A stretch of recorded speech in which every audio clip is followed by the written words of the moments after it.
Just like the weather's hot, we got to take another look at that incredible hot performance by Jennifer Hudson of a medley of Aretha Franklin songs. Take a look at this. Just happened moments ago.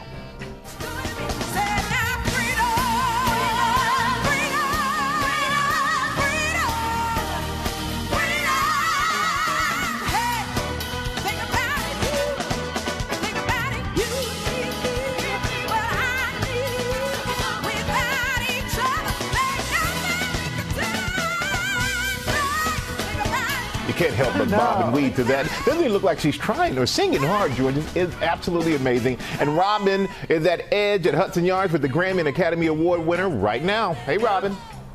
Hey, thank you, gentlemen. Oh, my goodness. Jennifer, did you realize when you started singing Freedom, the sun came out? Really? Did y'all sense that? Oh, I love that. Because I always say, when the sun shines around me, I never feel alone. So I'm happy to hear that. So that means I'm not alone. Yeah, you are never, never alone. Especially with a soon-to-be 12-year-old today. Yes. David is 12. His birthday. Happy birthday to my baby. His birthday is today, and he is 12 years old. And now he went to the premiere in Yes, he was LA. at the premiere. That was the first time that he saw it. That was his first time. So what was his critique of Mama? He told me very good job because he's very picky. Good. Okay. And then what else did he say? I was too shy to watch it with everyone. He's like, why are you shy to watch? And I was like, David, I'll explain it later. But he enjoyed it. He got to take all his cousins with him. So they got to learn more about her watching the film, which is what it's about, you know? And I'm glad that you said that. And people, yes, we know she's phenomenal, Queen of Soul, all of that, but to learn more about her. And you had a special premiere with her family in Detroit. Yes. What was that like? I enjoyed that so much. I mean, just being able to introduce the film for them to see it, but most of all, to be able to spend time with them. Her granddaughter, Grace, they took me to her childhood home. And we sat on the porch, her son, Cal, her son, Eddie, and all her grandkids. And Grace sang her song, her favorite song by her grandmother, which is Ain't No Way. And that was my favorite moment, just being able to sit with them and watch them reminisce over their mother and their grandmother. I know they're very proud. And proud. And they're very supportive. Yes, they have been. So, like, okay, the singing, you can sing. Thank we you. know that Miss Hudson, she can sing. Thank you. But the other aspects of playing Aretha, what was that? How did you approach that? Oh my God. Well, first of all, the biggest challenge was the piano. I'm still getting used to that. That was the most foreign part of all. And then going back into the era of the 60s and being a woman in that time and learning how women existed in that time, which is completely different from how we do today. So that was different as well. When you talked about playing the piano, Fred over there was like, he's, you know, nodding along. He actually... And Fred played for Aretha. Yes. Yes. So I have Fred here, and it's amazing to have all the elements of her, you know, in her life. And the film, I saw it. It is so powerful. Thank you. So beautiful in so many ways. And what a cast.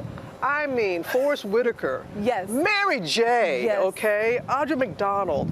And I hear that you may have a new favorite co-star, Marlon Wayans, who played the husband. Is a tie between, okay. I was like Jamie Foxx from Dreamgirls. He played and sang on set in between. But then Marlon bought me gifts. He bought me chocolate. He got me massages. He would bring me my food on set. And he's a great co-star. So you could be bought, is basically what you're saying. You could be bought. Yeah, well, I mean, if you want to call it that, but he may take the cake because Jamie didn't buy me gifts. But he brought it. His performance. I think people are going to see him in a different light. They'll be very surprised to see him in a whole nother way. It's really interesting, and it was I enjoyed so much working with him. And you really, and we were not kidding, Aretha Franklin handpicked you. She wanted you to play her in this movie, and you spoke constantly with her. What was she hoping that you could help in bringing out her story? You know, I fussed at myself because I did not ask her that question. It never dawned on me. But I think it goes beyond the singing and the acting, you know. I think that she realized that, you know, I realized that without my own life triumphs, I don't think I would have been able to tell her story with so much depth and vulnerability, you know what I mean? And I think she saw so much more than what I saw. And I didn't realize it until while filming, like, wow, when we spoke, she was speaking from experience. I say she taught me more about life while teaching me about her life. And in the middle of filming, I realized how much of what she was saying was spoken from her own experiences, which helped me in those moments to deliver it. And Jennifer, what are you hoping people will come away when watching the film? Because, you know, some people are going to think, oh, I know Aretha Franklin. Right. They look at her as an icon, as a legend. What do you want them to come away with knowing of her as a person?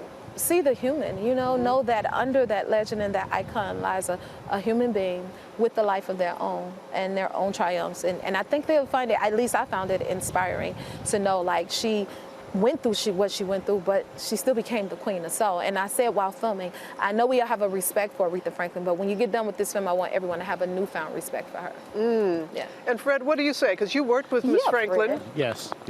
And so what is your hope that people will come away with the film? I'm hoping that the new generation coming up will say, wow, you know, that's talent. That's real talent. We have a lot of talent, but Aretha's still the queen. I love that you said that, the new generation. Yeah. The younger generation coming up, you know. Yeah, they need to have R-E-S-P-E-C-T. That's You saw what I did there. You saw the one in the middle. He liked me. Thank you, Fred. Yes. Thank you, Jennifer Thank you. Hudson. Thank you. Oh, I am just so excited for people to see the film. I know how much you have poured your heart and soul into it. And so everybody can see Respect. It will be in theaters. It's happening.